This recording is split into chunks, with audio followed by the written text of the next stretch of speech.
ላለን ምናምን ብዙ ሴቶች ያበዛል። እኔ ስለምወደው ግን ምንም ወሬ አልሰማም። ገባ? ብዙ ሴቶች ያወራል ምናምን። ከዛ በኋላ እንደዚህ እያልን 6 ዓመት ምናምን ደረስን። እኔም በሰዓቱ ወደ ኢትዮጵያ መሄድ ስላለብኝ ቤተሰብ ለማየት ምናምን ሄድኩኝ። ከሄድኩም በኋላ ያኔ ጸባዩ ተቀየረ ምናምን። ገባ? ከዛ አሁንም እንድንለያይ ነገርኩት። ተለያየን። ገባ? ብር ጠይቆኛል። ብር አልሰጥም ብዬዋለሁ።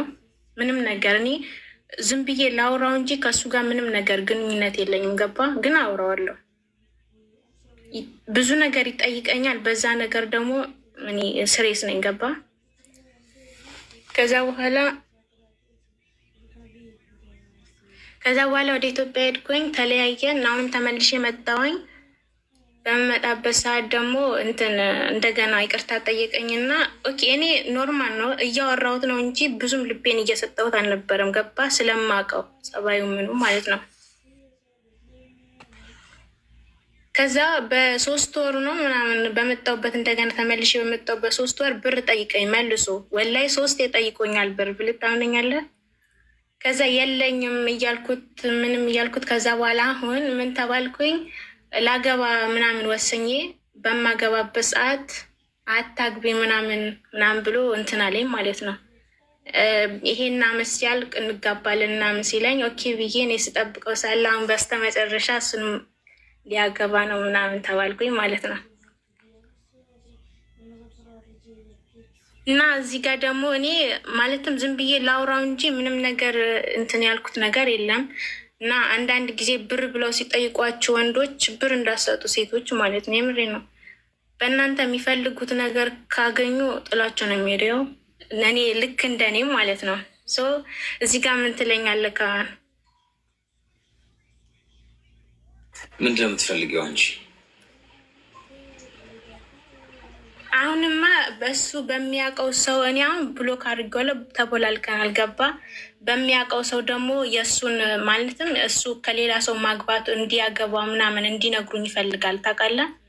ያን ሰዎች ደግሞ እኔን መራቅ እየፈለግኩኝ ነው እና ምንም ነገር ስለሱ መስማትም አልፈልግም ምናምን። ገባ? አንቺ አትፈልጊውም ማለት ነው? ወደው ነበረ ግን እንዴት ብዬ ይህን ሲያሳየ እንዴት ልውደደው? አይደለም ጥያቄው። አሁን አትፈልጊውም አንቺ ከእሱ ጋር መሆን አትፈልጊም? እኔ ፈልግ ነበረ ግን እሱ ደግሞ የሚጠይቀው ብር ነው። ገባ? ብር ብቻ ነው ስራው። ስንት ብር ጠይቀሽ? እንዴ በስሱም ቢሆን 3 ጊዜ 4 ጊዜ ጠይቆኛል። እኔ ግን የለም ምናምን እያልኩኝ አሳለፍኩኝ። በስሱ ማለት ስሱ ስንት ነው? ለምሳሌ እስከ 20 ሺህ ጠይቀኛል፣ እስከ 10 ሺህ ጠይቀኛል። ግን አበድርኝ ነው የሚለኝ። ምን ላረግበት ነው ማለት? ለምኑ ነው አላውቅም። እኔ እንጃ ምን እንደሚያደርግ እኮ። ለያገባ ነው እሱ አይደል? እሱማ ግን እኔ አሁን በሌላ ህይወት ደግሞ ለመጀመር ፈልጌ ታውቃለህ። እኔ ልቤ ምንም ውስጤ ምንም ሰላም እየተሰማኝ አይደለም። እድሜሽ ምን ያህል ነው? እድሜ 21 ነው።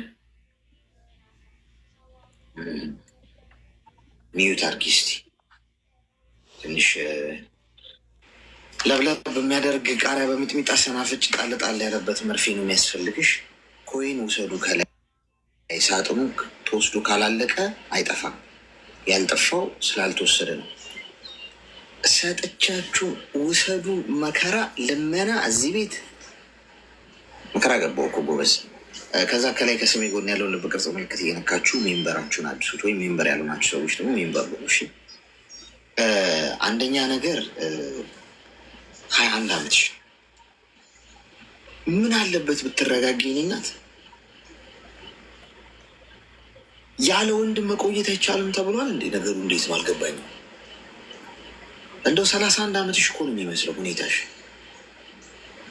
በ21 ዓመትሽ ስለሌላ ነገር እኮ ነው ማሰብ ያለብሽ። ሌላ ህይወት ስለመጀመር ትኛለሽ ድጋሚ እኮ። ቢቀርስ ባትጀምሪስ?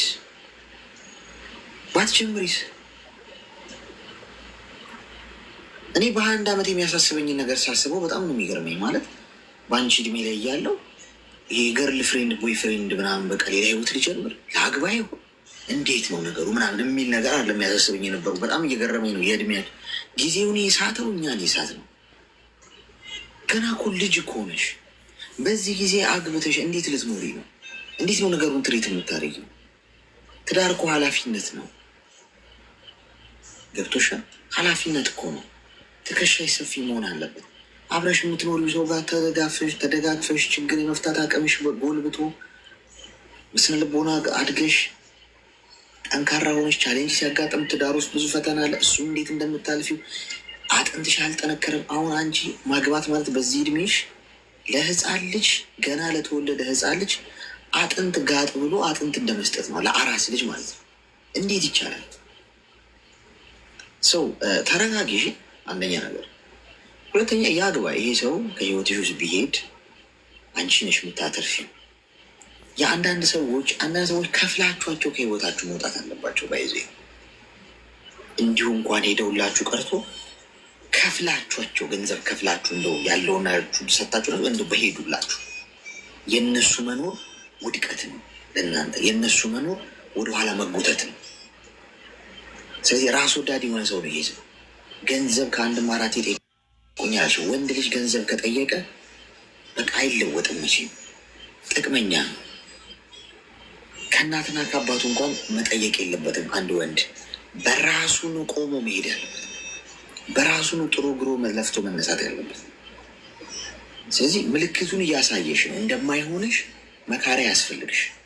የዛሬ 10 እና 5 ዓመት ወደፊት ከእሱ ጋር ተጋብተሽ ብትኖሪ ምን አይነት ህይወት ነው ብትኖሪ የምትችል?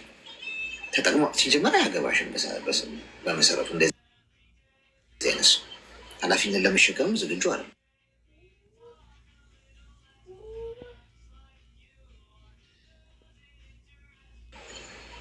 ያግባው፣ ተገላገ